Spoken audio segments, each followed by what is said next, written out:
Alright, hello ladies and gentlemen, Darkside Phil here, and welcome. I have just finished watching the Microsoft slash Xbox E3 2019 press conference. It was live streamed from E3, and I watched it live with all of my viewers in my stream chat, and we were talking and chatting it up during this conference going on, and I took well, I'm not centered at all. What the hell's going on? I took ridiculously copious notes during said press conference, all right? And we're going to go through all these notes right now. What I'm basically going to do is kind of recap everything Microsoft talked about, and then I'm going to react to a lot of it, tell you my thoughts about the things that Microsoft presented during said press conference, all right? So, they opened up with a trailer for a game, and it was funny because the whole point of this trailer that they open up with is the corporations have created everything, and we owe the corporations for everything that we have in life. And it's like, this is obviously it's supposed to be a criticism of modern society, but at the same time, we're sitting here watching a live broadcast from a major corporation, and I'm like, boy, is this like ironic that this is the theme of a game. This is how they open up the press conference, because this whole thing is going to be about 2 hours of shilling for corporations, and this is how you open that we owe everything to corporations, right? So basically it shows a post-apocalyptic world, excuse me, and it shows someone who's like, oh, someone's going to rally against the corporations and change things, and they have the ability to either be a good person or an evil person depending on their choices, and it shows you can help someone, or you can choose to shoot them in the face and stuff like that. It's from a first-person perspective, whatever this game's going to be. Immediately everyone starts thinking Fallout. This game's going to be Fallout. It looks just like Fallout, okay? Then it says the game's made by Obsidian. It's going to be called The Outer Worlds, and it launches October 25th. So this is basically the same studio that made Fallout New Vegas, which in my opinion was one of the better Fallout outings of the last console generation. Made a lot of improvements upon the Fallout 3 formula, actually. And they're making their own game, which is really cool. That's coming out this October. That sounds good to me. That's good stuff, and I can't wait to play it. Will it play exactly like Fallout? Probably. I mean, to a T, the game looked like Fallout. Maybe it doesn't have the VATS system, but first-person shooter, action combat, hybrid in with RPG elements and choices, morality choices. So it looks kind of interesting. Now, the game had already been announced a long time ago, but we finally had a solid release date for it in October. So that's the first bit of information for the Microsoft press conference. Then they swing over to Ninja Theory. This is the game studio that is, now making games. I believe, I don't remember if they got bought out by Microsoft, but I know that they're doing stuff for Microsoft exclusively. Sadly, Ninja Theory's new game got leaked. The trailer was released like 2 or 3 days ago on social media, so they just played the same trailer. It's a game called Bleeding Edge, a 4 versus 4 third-person shooter combat game that I hate to say looks a lot like Overwatch. It looks like they're trying to make a third-person Overwatch.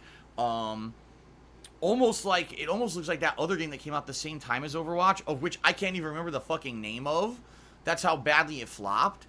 And I mean, I'll be honest here, I don't know how well this game is going to do, because I think the whole era of that kind of team-based combat game kind of went away. And we had a year or two when there was like a bunch of them, and then they kind of like moved on to other stuff, other fads, and it seems like this game may be too little too late. I'm not saying it's a bad game. From the trailer they showed, it sees over-the-top, cartoony-looking characters similar to Overwatch. You know how they each have their own personalities and whatever. Some are melee class, some are using projectiles. One person had a mech, like Diva, and the other person is using swords. See what I mean? It's kind of like Overwatch.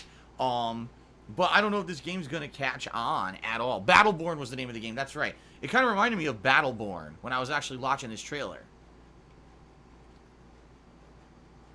So, will this do well or even sell? I have no idea. Then they advertised a new Ori game. I don't even remember what the name of it was, because I'm going to be honest with you guys. Ori looks beautiful. It's a game franchise that the graphics are nice, but it's a Metroidvania game, and if you've played one Metroidvania game, you've played a lot of them. They're very similar. I actually played the original Ori and the Blind Forest years ago, and my viewing audience hated it. They thought it was one of the most boring games I had ever played, and so since then, I really don't care about any expansions or anything about Ori. So there is a new Ori game coming out. I'll be honest, it looks really nice. Like, the graphics look really sweet, but it's, on its core, it's going to be another Metroidvania game. If you like Metroidvania, great. If you don't, it's just going to be, the same thing. You know what I mean? It didn't look like innovated or did anything. It's just the same kind of game. So, then they showed a new Minecraft game. Huh? A new Minecraft game? I mean, there's only been really 2 Minecraft games ever. Minecraft itself, and over its million ports, and Tales, not Tales, Minecraft Story Mode from Telltale Games. So this new game looks like a combination of 3 things: Minecraft, Diablo, and Gauntlet. How many of you played Gauntlet back in the day? I did. I played it in arcades. It was a multiplayer co-op game that was top-down dungeon crawling, and that's exactly what this game looks like. It's team-based, up to 4 players, I think they said. It's called Minecraft Dungeons, and it's releasing in spring 2020. Looks like it could be good, but is it like a ginormous, oh my god, announcement? Not really. It's just a game that's probably going to be decent if you want a team-based game. If you like Minecraft especially, you'll probably really like it, but it wasn't anything to blow you away, okay? So finally, they've shown 1, 2, 3, 4 major games. Now Phil Spencer, head of Xbox, comes out to a raucous ovation in the auditorium, and I'm like, when did this guy become like a rock star? Like, I understand that people like the guy. He's a very personable guy. He's got a good air. You know, when he presents himself at E3, he seems like a fun guy. But when did this guy become like a guy that's like massively loved? If you take a look at the track record of Microsoft the past couple of years, their E3 press conferences have been lackluster. Their exclusive games have been terrible. What has Microsoft done in the last 3 years that you love Phil Spencer? So to me, like, this raucous ovation in the auditorium, I'm like, okay, I guess you're just happy to be here or something. I can't imagine what they're actually cheering for, because we don't even know what's going to happen during this conference. It was really silly, okay?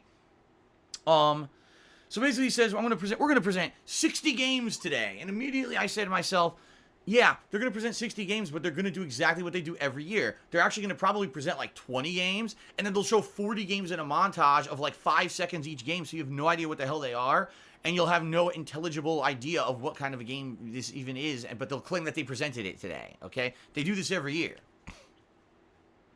So then he says there's 30 games currently that are going to be under Xbox Game Pass when they release. So 30 of the games they're presenting today at this conference, if you have Xbox Game Pass, which is their subscription-based service that they launched early last year, you'll have immediate access to these games when they go live, okay?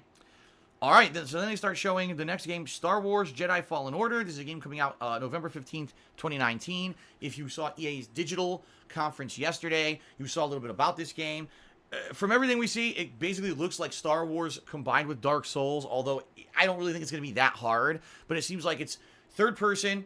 You take a lot of damage for every hit, and you got to use your force powers, dodging, and combat with the lightsaber in order to take out enemies that pretty much you're always outmatched, you know what I mean? So it's up to you to master your force combat abilities to do well against these insurmountable forces. They also show the characters driving one of the AT-AT walkers, which is kind of cool.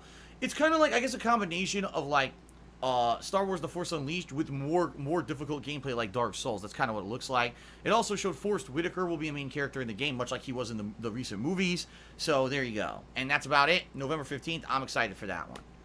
Then they tease a new horror game that no one had ever heard of before. It shows a guy and a dog going into the woods, trying to look for apparently a kid who had disappeared, and he's filming with a video camera. Then all of a sudden, the dog gets lost, and you're trying to find the dog, and the whole thing changes. Like, the light changes. All of a sudden, now there's, like, demons and things chasing you through the woods. You end up in a cabin with someone staring in the corner. They turn around. It's like a jump scare. It's The Blair Witch, coming out August 30th. Now, guys know me. I like horror games.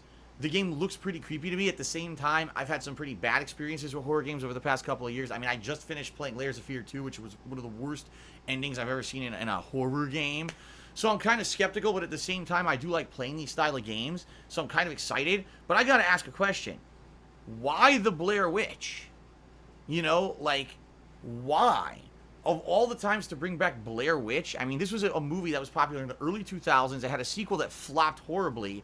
Then they remade it, and that didn't do so well. So why did they make a video game of it? Like, you could have made this an original concept game, but I think they're trying to jump in on the name recognition of Blair Witch, but does it have name recognition anymore? You know what I mean? Like, I don't necessarily know if calling this Blair Witch is going to sell any extra copies, and having the lore of Blair Witch in this. See, maybe it should have just been its own thing. It does look okay to me, though. It looks kind of like it would be pretty scary and interesting, so.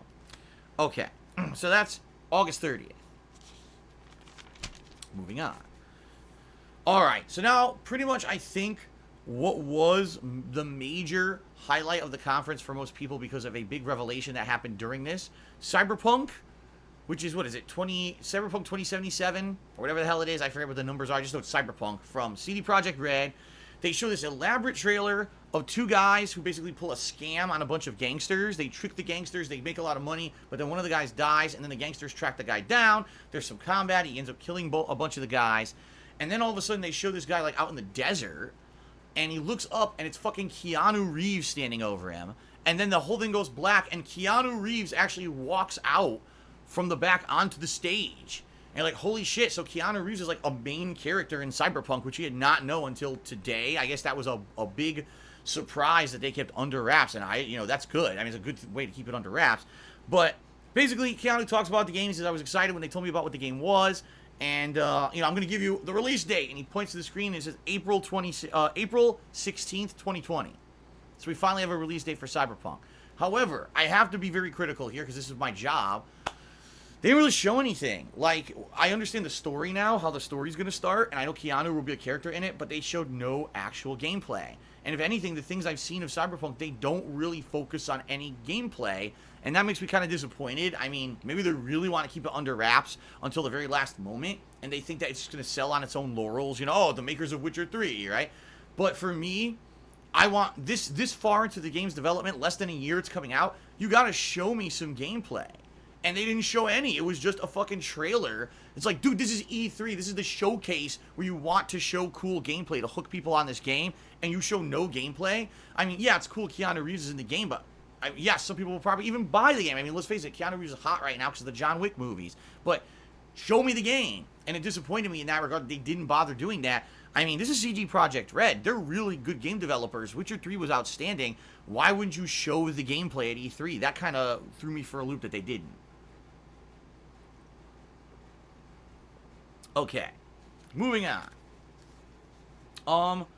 Then they showed a cartoony 2D side-scrolling game. I couldn't even figure out what it was. If it was action, puzzle, or whatever. It's called Spiritfarer, and apparently there's like anthropomorphic animals, but also regular humans interacting in this game.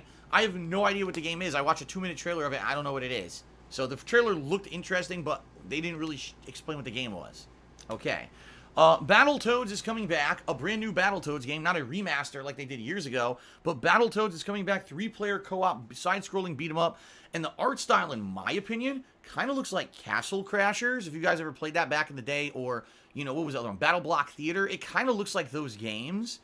So I don't know how many people are going to be sold on this. If this were 3D graphics, or if this were a more modernized graphical style, I think maybe people would have liked it more, but it's very cartoony, and hand-drawn artwork, and I don't know if that's budget issues or whatever, but, it looks fun to me. It looks like a full-fledged, interesting Battletoads game, but I don't know if the art style, is going to sell people on the game. You know what I mean? Another game called The Legend of Wright, and this one's interesting because it looks like the entire game is drawn in a notebook by, like, a kid. Everything hand-drawn pencil art, and then all of a sudden it's like paper craft art. So it's kind of like a combination of Little Big Planet with other artistic styles. Another game, I have no idea what it is. Is it a puzzle game? Is it an action game? It's very, very hard to figure out from watching the trailer. I'm going to assume it's kind of a puzzle RPG, but it looked interesting, but again, it's more of an indie-style game. So, and then, now here's the hilariousness. I just told you guys, like a couple minutes ago, Phil Spencer was on stage saying, we're going to present 60 games today. They then proceed to roll their typical E3 montage, which I'm not even kidding, I should have counted, probably was 20 to 30 games. That was just 4 or 5 second snippets. You have no idea what any of these games are. It's like, I called it, and then they fucking did it. Every year they do the same shit, and then they claim like they presented so much, when in reality they don't. Showing you 2 seconds of a game is not enough for you to understand it.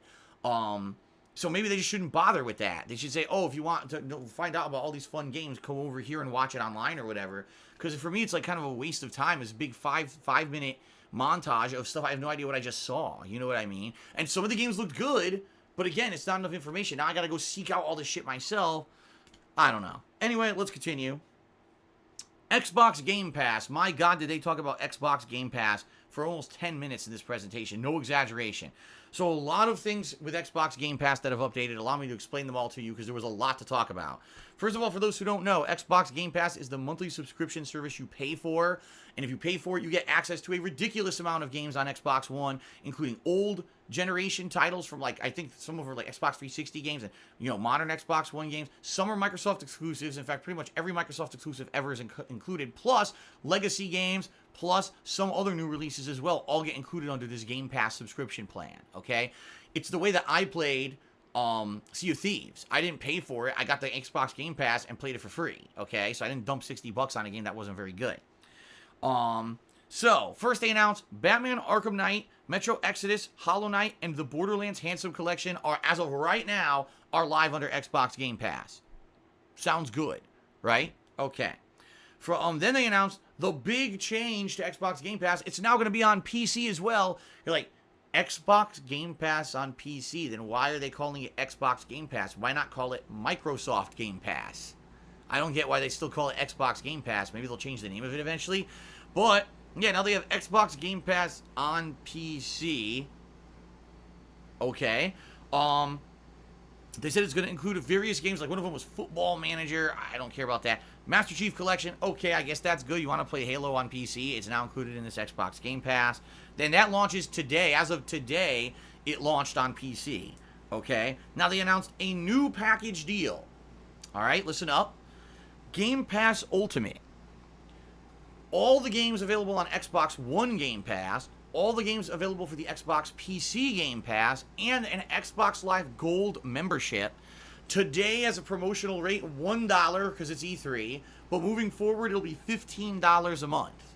Now, if you have a gaming PC and you have an Xbox One, number one, I don't know why you would. You know what I mean? Like, most of the games that are Xbox exclusives are actually also on PC eventually, or they are at launch anyway. There's very rarely when you get a game that's just Xbox One exclusive. You know what I mean? So why you would actually own a high-end gaming PC and an Xbox One, I don't know.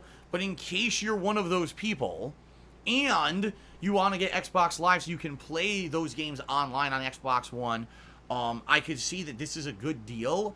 I realistically don't know how many people would have a gaming PC, Xbox One, and need Xbox Live to pay for all those for 1 month.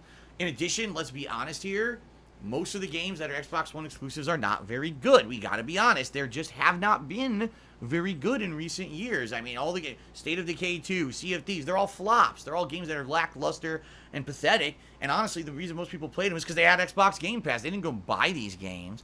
So, are you really getting value for your dollar? I guess it depends not really on the Xbox exclusives, but on the other games, right? If you don't care about Gears or Forza or Halo, what other games are you getting with it? And I guess, yeah, Batman Arkham Knight, outstanding game. Metro Exodus, really great game from just from the last few months, so that's a good one, right? So I guess it depends on what exactly you're looking for to get out of it. If you feel that those games that are available under Game Pass are good, I guess this is a good value, especially if you have the Xbox One, and now you don't have to pay for Xbox Live separately anymore. I guess that's a good deal, right?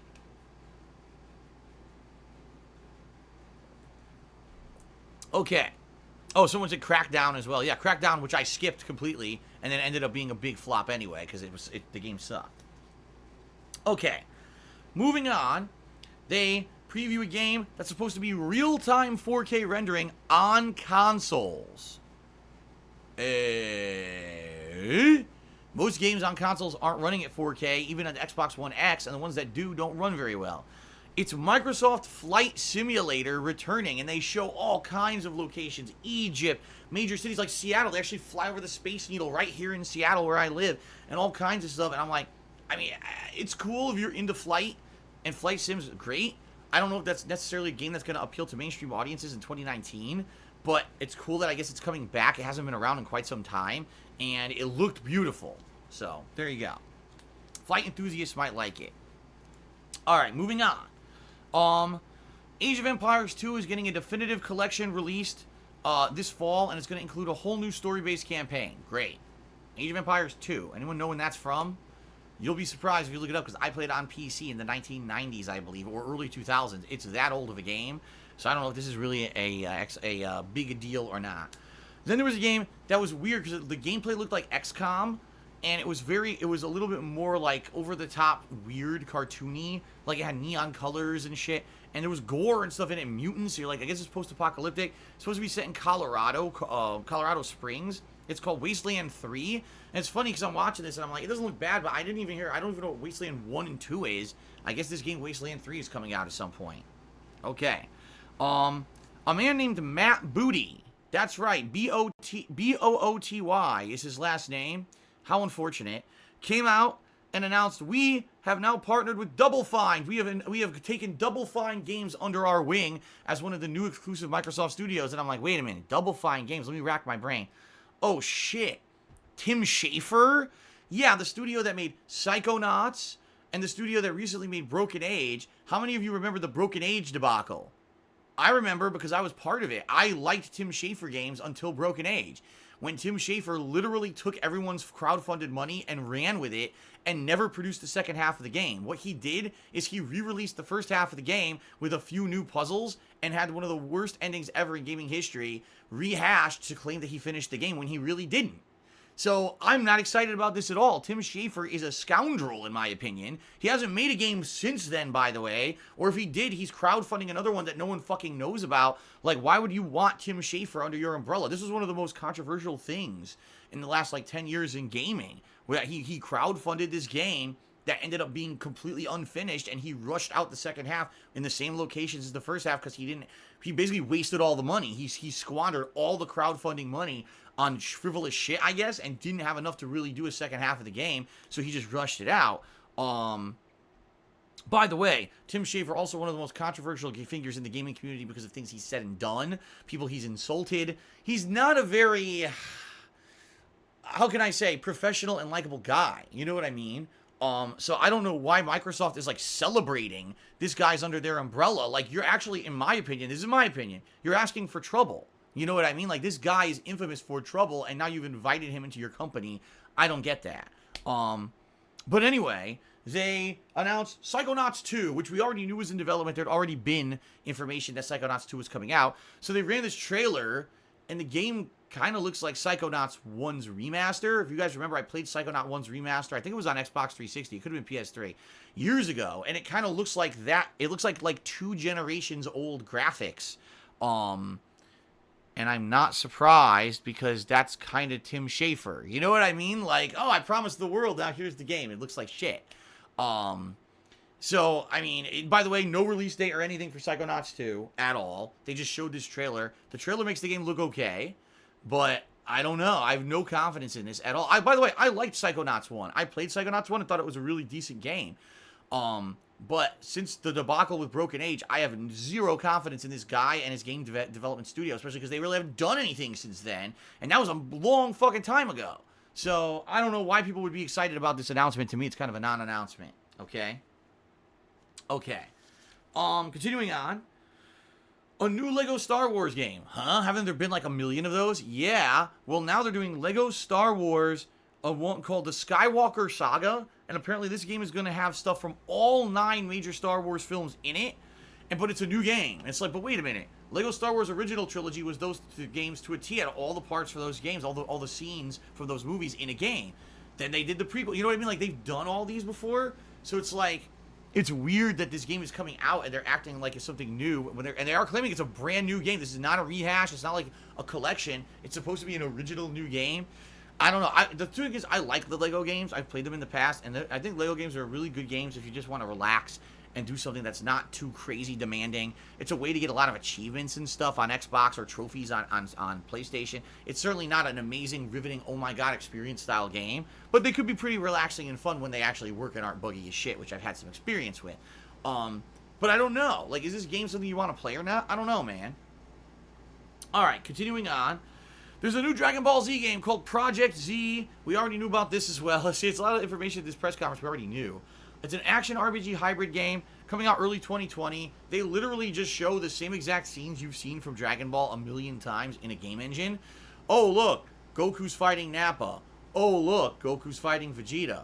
Oh, look, Vegeta's getting shot by Frieza. Oh, look, Goku's fighting Frieza. You've seen this before. If you've played any Dragon Ball game recently, including, Dragon Ball FighterZ, hell, Dragon Ball Xenoverse 1 and 2 both had all these scenes in them. It kind of doesn't look anything original, so until I actually see actual gameplay from the game and understand how it's supposed to be different or better than Xenoverse, I'm not necessarily sold on this game. But they did announce that it's going to be coming out early 2020. Okay, continuing on. Wow, ladies and gentlemen, I'm not exaggerating. The next thing I'm about to talk about was pretty much the highlight of the entire Microsoft press conference for me. Are you ready? I knew this was going to happen. I knew that my highlight was going to end up being something that no one saw coming. Okay? My highlight is a game called 12 Minutes. Now, you hear that 12 minutes, a 12-minute long game? Well, actually, yeah. It seems like it actually is a 12-minute long game, but it's one of the most unique concepts I've ever seen. There's a man and a woman in a small apartment sitting down to dinner. The woman says she has a surprise for the man and pulls out a package and puts it on the table. She says, "Can you guess what it is?" And he says, "Yes, it's baby clothes because you're pregnant." And she says, "How the hell did you know this? Did you set this up?" Oh, he says, "No, I've lived through this before. In just a moment, someone's going to arrive at the door who wants to hurt both of us, and they're going to say that you killed your father, and this is payback for that. I need you to tell me right now what really happened with your father's death. Did he have a heart attack or did something else happen?" What the fuck? What a weird premise for a game. So the wife, I guess it's supposed to be the wife, gets up and she's like, "What? Is this for real? What's going on? You trust me and love me, right? I don't understand what's happening." All of a sudden, the door gets kicked down. A guy comes in who looks like the assassin from Hitman, and he starts fighting with the guy. The guy apparently gets killed or whatever. Then all of a sudden, the whole scenario starts over. Okay? And so basically what this game is going to be is a 12-minute scenario, all right, that replays over and over and over, and you have to figure out a way to solve the scenario. And the only way to do it would be to replay it and learn things about the environment, get obviously, I guess, your wife to tell you stuff about the past. You have to figure out what to do in order to survive the scenario, much like the movie Groundhog Day. Who saw that movie, right? The movie where you die and you're reborn at the same day, at the beginning of that day, and now you have to figure out how to get through this day. So that's what it is, and this is a very unique premise for me. However, I agree, some people in the stream chat are very much criticizing it right now and saying, well, what if you just stumble upon the solution right away? It could be the shortest game ever. You're right. So that's why I think this could be one of the most unique premises of a game ever.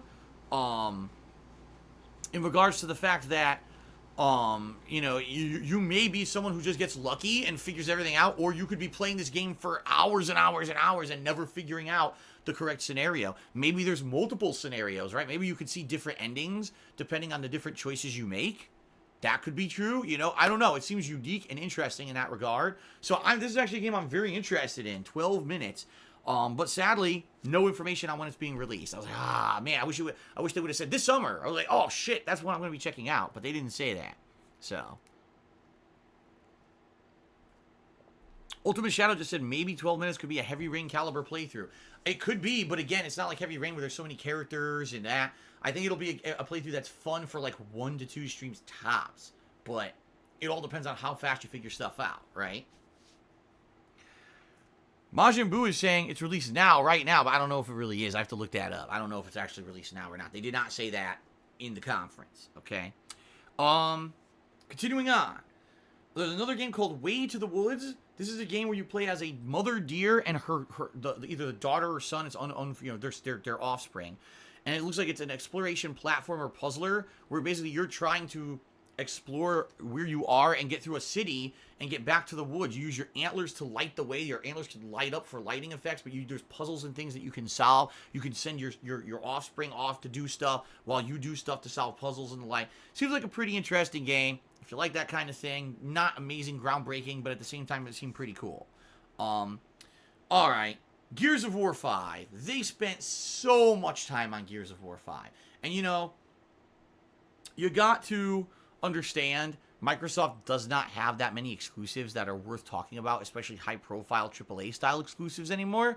So for them, especially after the last couple of years where they had giant flops like State of Decay 2 and Sea of Thieves that they thought were going to be huge, now they got to go back to the drawing board and focus just on the games that they know at least people understand what they are. So they go back to Gears 5, all right? First, they show this crazy advertisement trailer that's just the main character. I forget her name. But she's like freaking out and they're showing weird contorted faces around her and different characters. It's basically supposed to be like a really artsy trailer for the game. It's fucking Gears. It's Gears. It's gory third-person shooter action. We don't need an artistic trailer for this fucking game. Yet they're really trying to make you think it's something it's not. So it comes out September 10th. They said you can actually get 4-day early access if you have Game Pass Ultimate. And I'd already explained to you guys, Game Pass Ultimate is this new thing where it's $15 a month, and you'll get access to all the games on Xbox Game Pass, PC Game Pass, and Xbox Live. So if you have that $15 a month, you play the game 4 days early. Okay? Some new stuff in the game that's going to be in it included. First of all, in July, they're going to do a multiplayer tech test. And then there's a new mode called Arcade Mode. They'll be launching at Gamescom in August. I guess people will be able to test that out. And they said it's the biggest campaign they've ever had in a Gears game ever up to this point. And there's a new game mode called Escape Mode where it's 3-player co-op. And they have this really weird set up for it. It's really weird and bizarre. It's like under the stage, there's game stations set up. And they've got this weird stuff blinking and shit, and they got smoke coming out. It basically makes it look like a haunted house at Halloween. And sitting there's Xavier Woods, AJ Styles, and Tyler Breeze, 3 WWE superstar wrestlers. And they say, oh, after this press conference ends, these 3 are going to be trying out the game mode on stream, so check it out when they do the game mode later today, this new Escape game mode, okay? And then the one thing that really kind of made me want to poke my ears out. They remixed Crazy Train, you know the song Crazy Train from Black Sabbath, and they made it sound absolutely awful with rap lyrics over it, and it just sounded like a terrible fucking remix. Why do they have to do this? Take good music from the past and then remix it to sound like fucking drivel, like someone's pissing in your eardrums. It was really bad, and it just left a bad taste in my mouth. Just fucking do the regular song. The regular song's way better than any shitty remix you're gonna do. But anyway, I digress. So that was basically... I'm not even kidding. That was like 20 minutes. They kept just going on and on about Gears. Like, damn, they really want you to buy Gears. By the way, it comes out September 10th. I don't know if I mentioned that. They really want you to buy Gears of War 5. I'm going to be very honest with all of you guys, okay? Oh, by the way, one more thing about Gears of War 5. There's going to be an expansion called Terminator Dark Fate, where there's Terminators crossed over in the Gears of War plot. What? Don't ask me. They didn't explain it, but apparently that's coming, okay? I'm going to be very honest with all of you. Gears of War 1 through 3. I played Gears 1 but never finished it. I played Gears 2 as a new release back when I was just starting up on YouTube, and people absolutely loved it. When I played Gears 3, I did it co-op with John Rambo and Joe, and people liked it, but it was kind of like, okay, it's good. It's not amazing, but it's good. When I played Gears 4, no one cared. No one cared. Like, people thought it was repetitive and boring. They thought it's the same as Gears 3. And I kind of have to agree. Now, keep in mind what happened was after Gears 3, the game was sold to Microsoft. Like, Microsoft owns Gears now. They bought the whole franchise out. So now they have their own guys, the Coalition, now making this game franchise. It's a different group of game devs making these games. And so Gears 4 felt like, oh, we're fans of Gears and we want to make a Gears fan service game. That's kind of how Gears 4 felt to me. And I was not in love with it. I thought it was all right. I played through the campaign, thought the campaign was all right. I thought the multiplayer was all right. My viewers directly told me they hated it. They didn't like it. It wasn't as good as the original franchise. It wasn't fun to watch me play. So now, you're talking about Gears 5, and I'm like, should I get excited? You know what I mean? Like, it's in September. In September, you know, it's a major release. I would call it a major release, I guess. Does anyone really care about Gears anymore? Or has this game lost its giant fan base over the years? Because like I said, when I played Gears 2 and 3, people were ecstatic. When I played Gears 4, no one cared. What changed? You know what I mean? And now Gears 5, but it's like, Microsoft's still hyping it like it's this ginormous dynamo of gaming. But I don't really hear too much about Gears. So I'm curious if Gears is going to be hot or not. You know what I mean? So I don't know. All I can say is from my own personal experience, I'm interested maybe in playing it if people want to see me play it. But if people say, no, fuck it, skip it, I don't know. We'll see, I guess, come September. Now this was good. Ladies and gentlemen, there's a new Xbox Elite controller coming out. Wow, you mean like that other cool controller with the rubberized bumpers and the the completely redesigned D-pad and the thumbsticks and motorized things and adjustments and programmability that sells for like $150? You could buy an Xbox One right now for around $200. The controller costs $150 fucking dollars, right? And I've never used one, so I can't attest if it's any better than the original Xbox One controller or not. But for me, $150 investment in a controller is insane. If you're talking a joystick, okay? If you're talking this, okay, this is giant. It has a giant case, a layout. You know, I understand why this would be $150. This giant weighted joystick, okay? Why on earth would you spend $150 for something that's a normal controller? It just blows me away. If you're a tournament competitor, okay, but outside of that, you know, that's insanely expensive.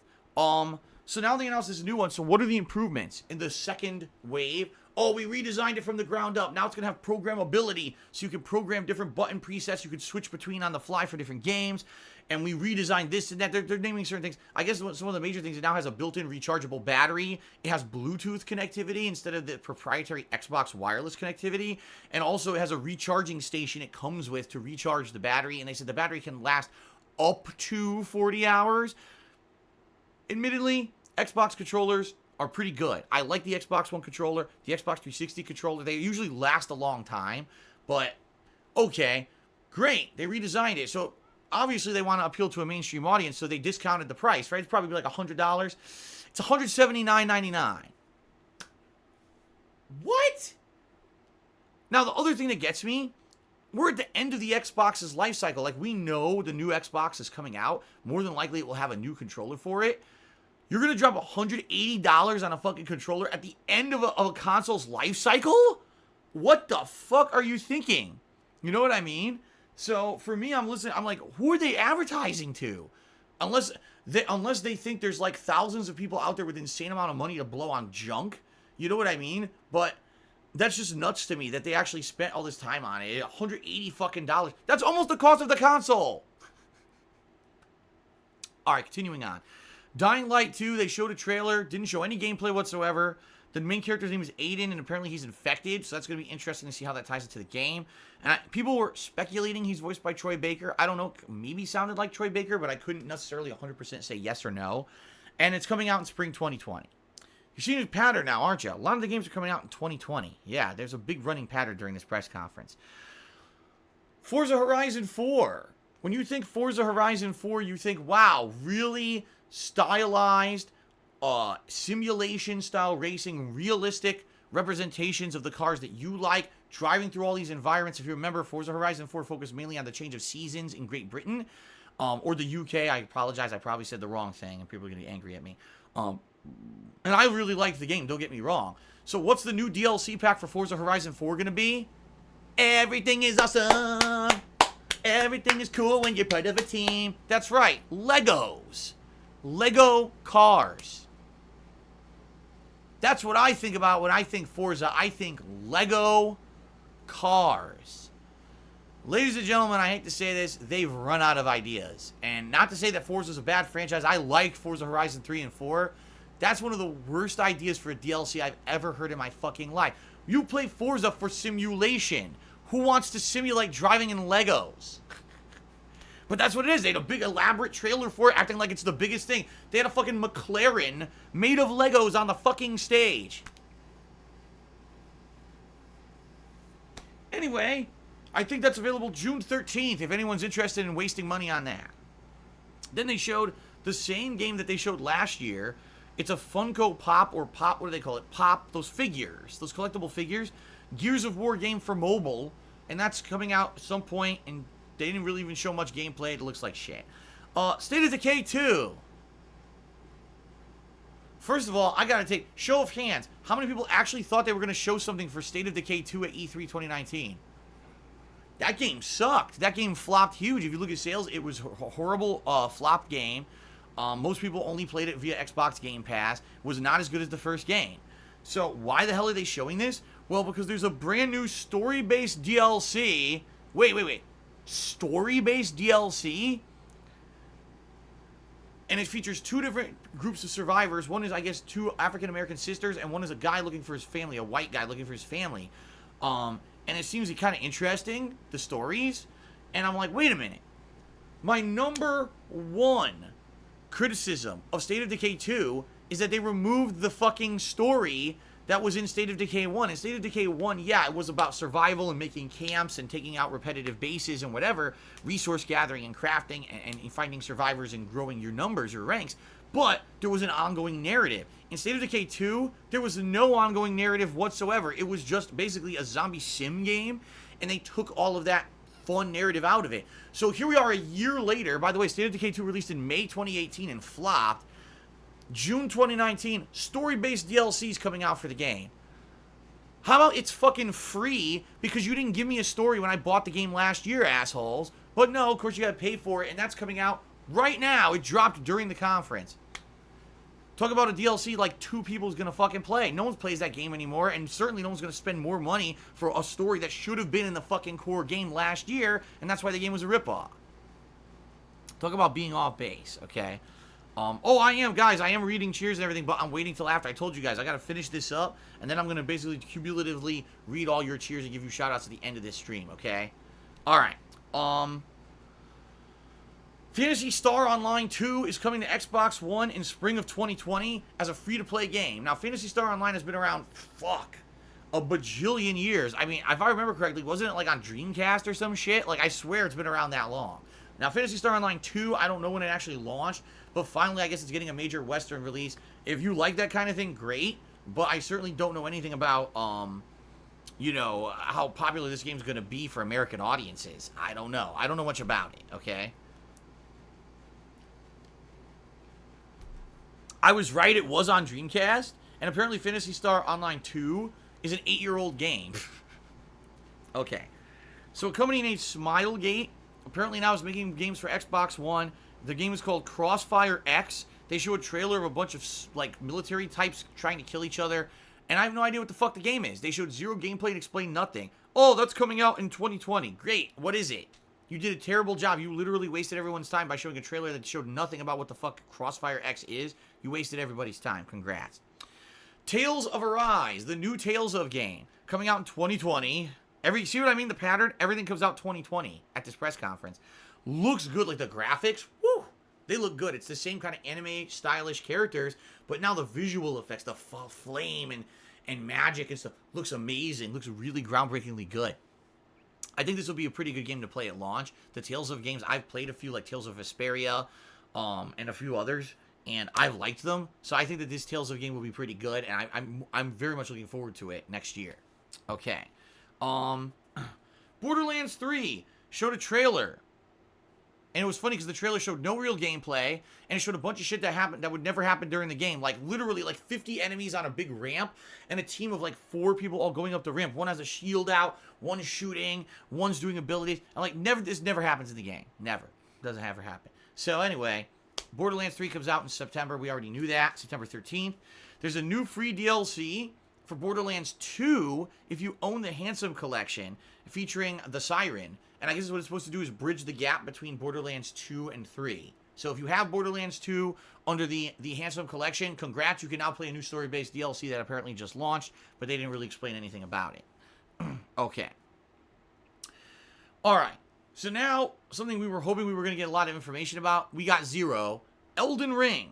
This is a game that is the crossover between From Software and George R.R. Martin, and it was just a FMV trailer. Didn't really explain anything at all. Didn't show any combat. Didn't show any monsters at all. It was just some blacksmith hitting on something. And there was like flames. And there was a woman. And there was a severed arm. And Phil Spencer, I don't know, was probably in it at some point. It just was like fluff. And I'm like, okay, it's good to know Elden Ring's being made. Tell me something about it. Anything. No, really, anything. Tell me one thing about it. This trailer showed nothing at all. It was complete fluff. So it's good to know, okay, the game exists, but we already knew that because it had leaked. So now show us something different at the conference. They didn't put zero effort into it and showed nothing. So it was a complete waste of everybody's time. So now we're getting near the end of the presentation, finally, okay? And I know I've been going on for 40 minutes. Thank God we're almost done with this, right? So we're getting near the very end of the presentation. And at the tail end, Phil Spencer comes out again. And he says, so basically, here's all the stuff that we're going to be focusing on. Number 1, Project X Cloud.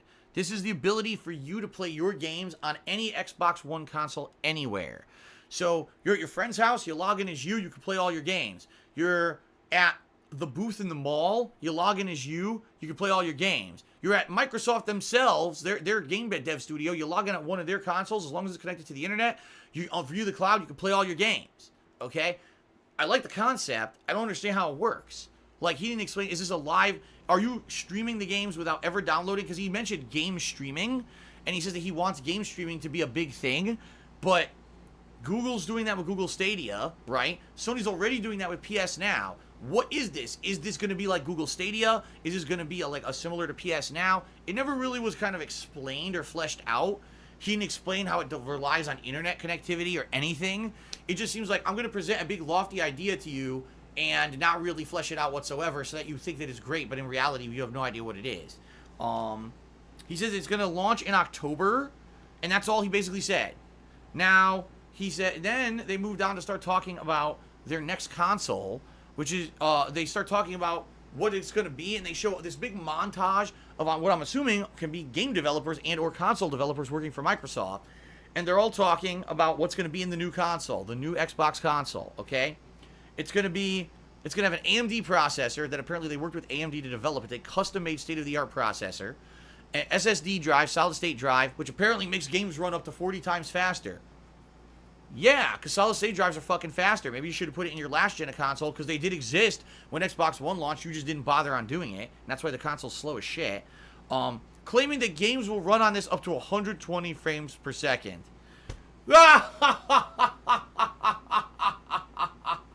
Oh,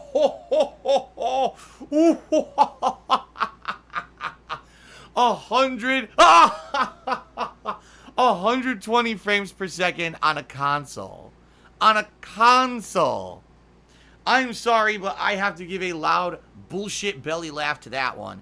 Ladies and gentlemen, we hear this all the fucking time. The next console is going to run the games bigger and better, folks.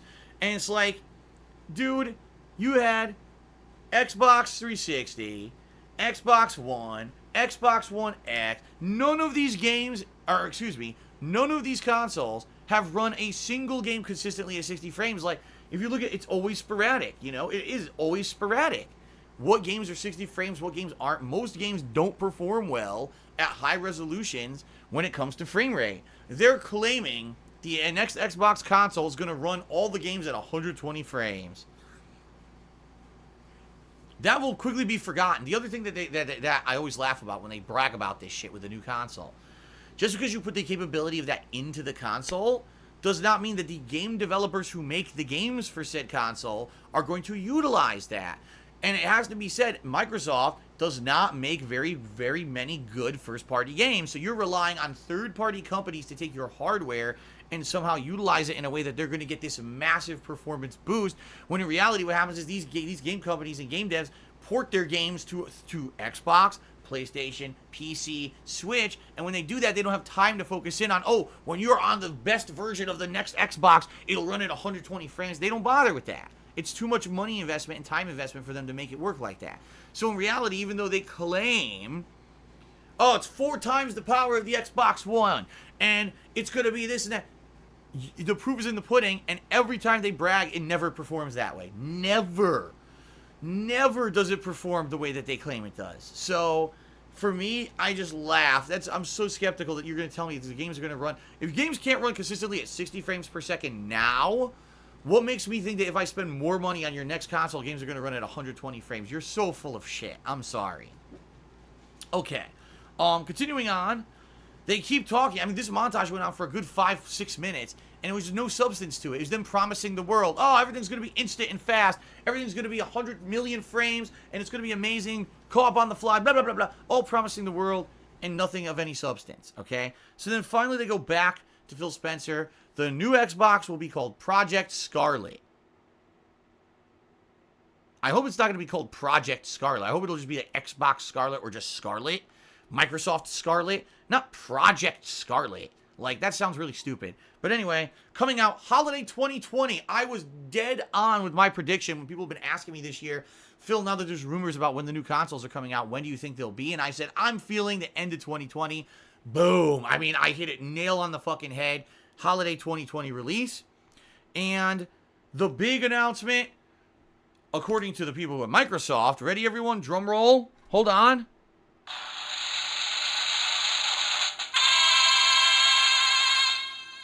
The launch title will be Halo Infinite. Woo! And maybe I'd be excited if the last two Halo games that came out weren't terrible. Because they were. The last two Halo games were not good. They sucked. I hated them. I thought that they were terrible games. And I was like, man, these don't even have the spirit of the original Halo games. They really feel like everything else you've already played. So I'm not super excited for Halo Infinite. At least it'll have a AAA launch title, but I'm not, like, amazed by this, okay? So, Halo Infinite, they play a trailer for it, okay?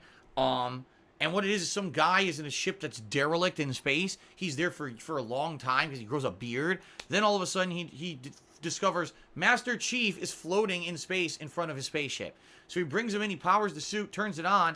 Master Chief's like, status report. He's like, Chief, you don't understand. Status report, nothing exists anymore. We lost the war. And then he shows him the Halo is destroyed. It's all like wrecked and shit. So apparently this is like way in the future from the last Halo game. And obviously everything was lost. The Halo was destroyed. They lost the war against all these alien races that were trying to fuck with humanity.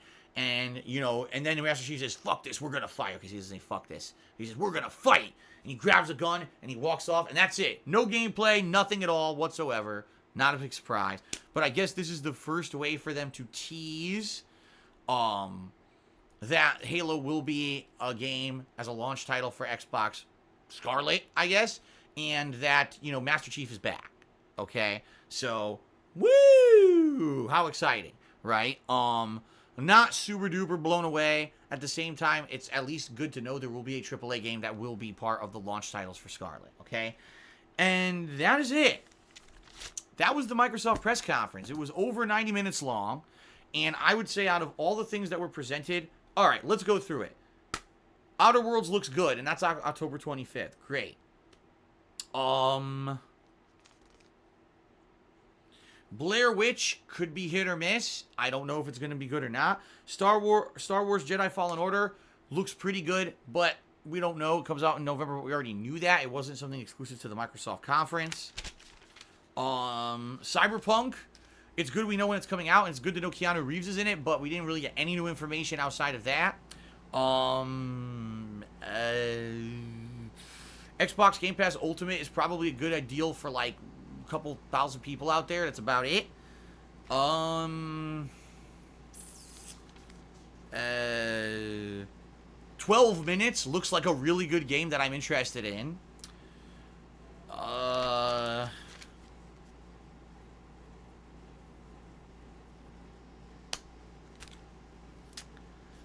And we got the name of the new Xbox console, Scarlet, and Xbox Infinity, or excuse me, Xbox Infinity.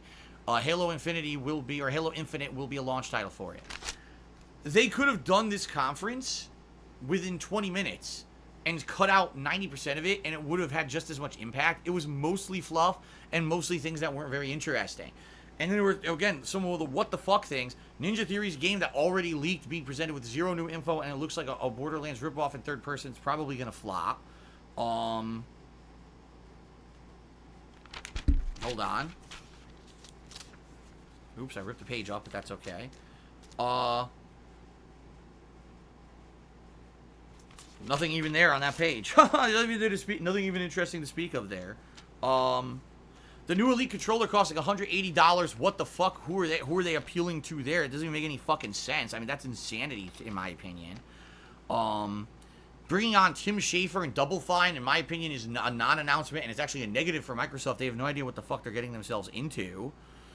Gears 5 looks incredibly underwhelming and doesn't really appeal to me at all anymore, which is funny because I liked the original Gears trilogy, and Gears 4 was so bad, I just don't really care about Gears 5 anymore. Lego in Forza. Huh? A State of Decay DLC. Huh? You see what I mean? Like, this show, oh, Elden Ring, and it's showing absolutely nothing of the game. Like, this show, in my opinion, was just very underwhelming. There was maybe 3 things that were interesting to me, and outside of that, it was kind of like, this was Microsoft's chance, in my opinion, to kind of blow it out of the water, because Sony, their #1 competitor, was not there at E3. They didn't do a great job. In my opinion, it was kind of a very underwhelming conference. Didn't have a lot of stuff that we didn't already know. Most of the games that we wanted dates for are all coming out in 2020. That was a disappointment, you know, so not very exciting in my opinion. Okay, so now let's do shout-outs to those who actually did contribute during the stream. We start off with, let's see here. My laptop will work. Italian Frog did a 50-bit cheer and said, looking forward to seeing you play Minecraft 2. There is no Minecraft 2. I don't know what you're talking about. But, a cute kitten tipped me $1 and said there's actually a 48-minute gameplay video of Cyberpunk from last year. It showcased a lot of the game. An FPS with multiple ways to do missions, open world with driving and cool abilities, almost like Deus Ex, but way better. I know.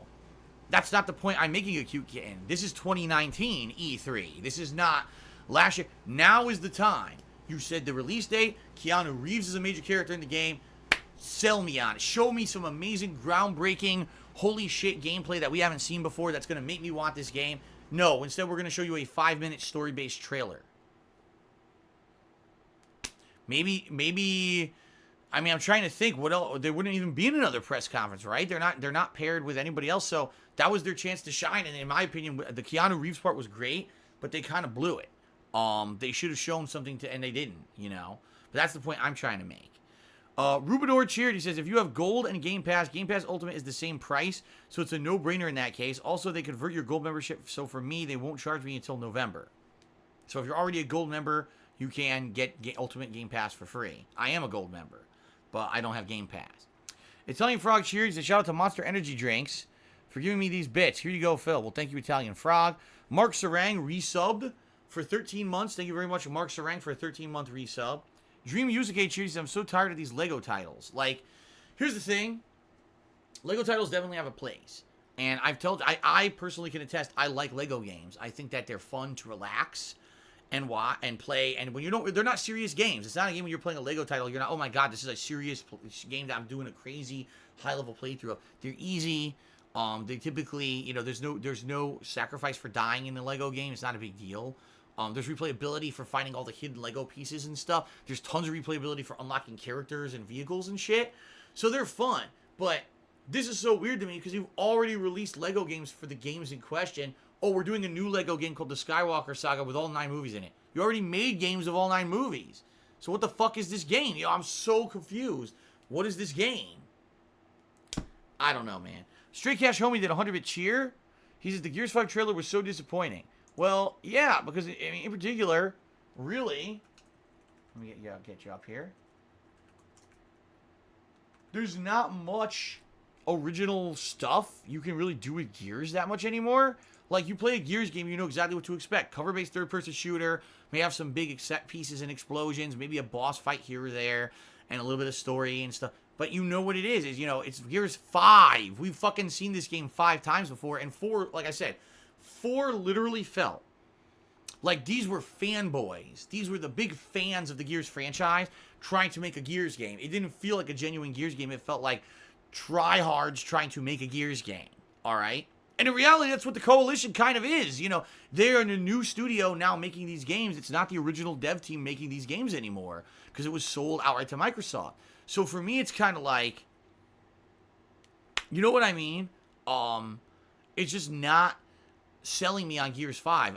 I watched the whole thing, a new game mode, you know, it doesn't seem amazing to me. Trees Blowing Spookiness to me $5 says, can you take pictures of your notes with your phone and post them on the forums? I'd love to read them for another level of content and comedy. Thanks in advance. No. But thank you very much for a $5 tip. Trees Blowing Spookiness. You're tied for top tipper, but you did not beat it, so sadly you do not make it on the leaderboard.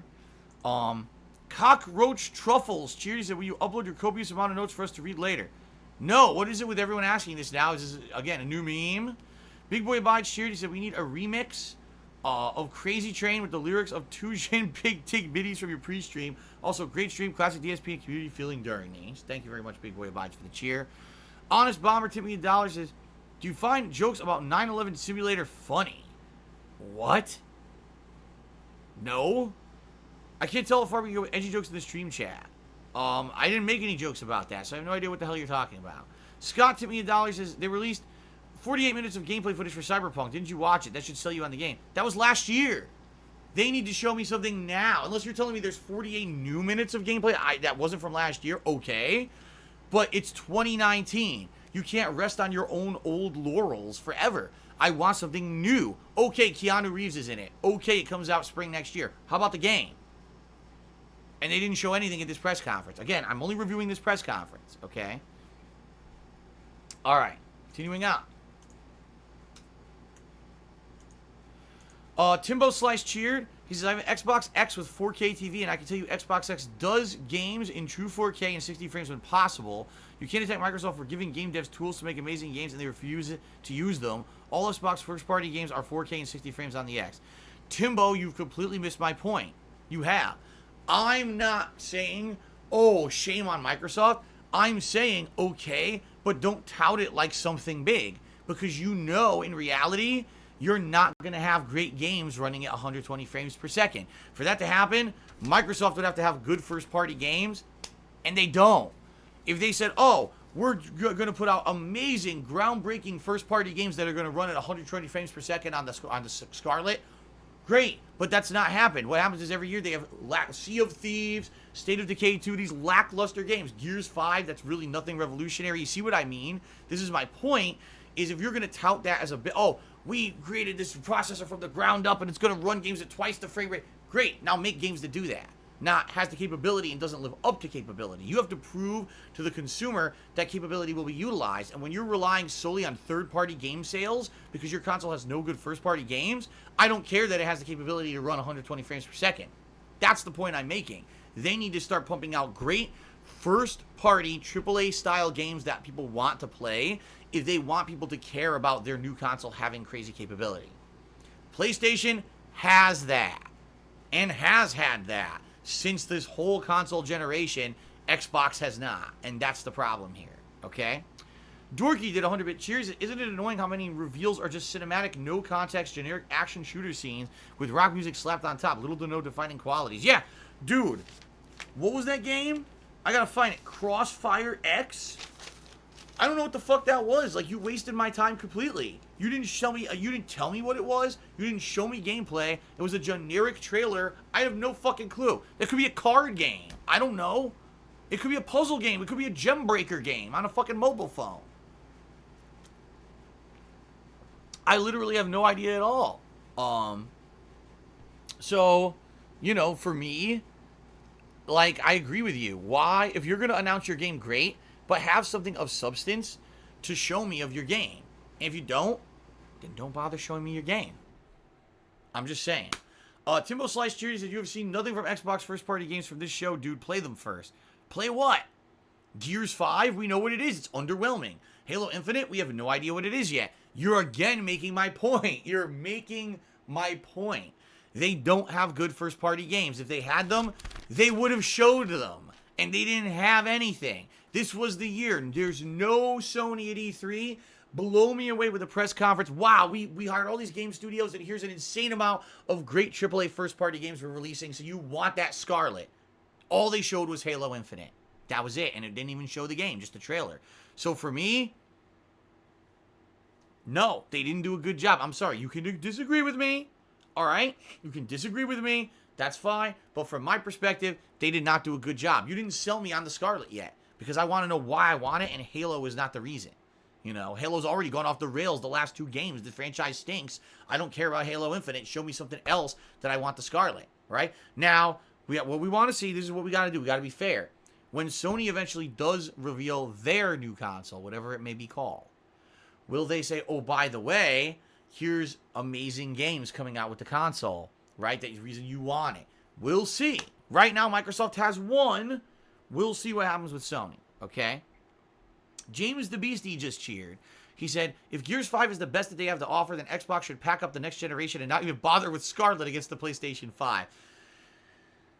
Again, you know, there's a lot to say about we're doing the right thing and we're working towards the right thing. But when Phil Spencer comes out on stage and the crowd is raucously applauding him, why? What has Microsoft done in the last 3 fucking years that you would raucously applaud anything they've done? I mean, the things that they do are things to basically make up for the fact that their games suck.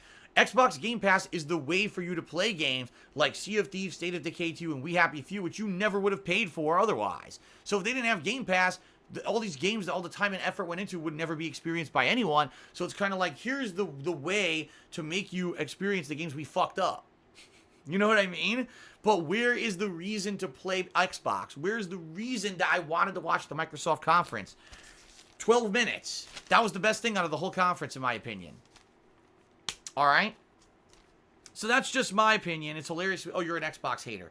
But last console gen, I was an Xbox fanboy, right? No, I just tell it like it is. I'm honest. I was not sold by this press conference. I think they could have done a lot better. All right? So that's it for my recap, reactions to the Microsoft E3 2019 press conference, excuse me. I hope you guys enjoyed it. Thanks to anyone who watched the conference live and now interacted with me live on the stream.